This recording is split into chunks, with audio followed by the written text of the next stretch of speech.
একটা গ্রাম কল্পনা করুন তো, যেখানে শুধুমাত্র মানুষ নয় বরঞ্চ পুতুলেরাও থাকে।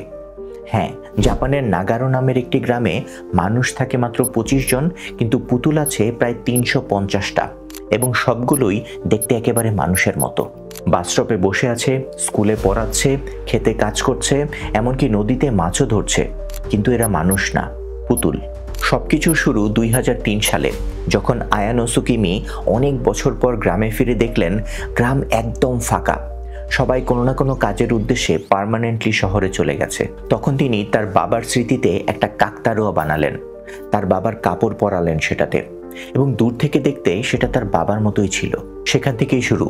এরপর তার মা, ভাই, প্রতিবেশী, এমনকি এক এক করে সবারই পুতুল বানাতে লাগলেন। এভাবেই আজ গ্রামে তৈরি হয়েছে প্রায় 350টা পুতুল। প্রত্যেকটা পুতুলের নাম আছে, প্রত্যেকটার পিছনে একটা গল্প আছে, এবং সবগুলোকেই নিয়মিত যত্ন করা হয়। আর তাই নাগারো গ্রামটি বিশ্বজুড়ে পরিচিত ভ্যালি অফ ডলস নামে। এই গল্পটা শুধুমাত্র পুতুলের নয়, জাপানের জনসংখ্যা হ্রাসের একটা বাস্তব চিত্র। কারণ নাগারোর মতো জাপানের প্রায় 20,000 গ্রাম এভাবেই জনশূন্য হয়ে যাচ্ছে।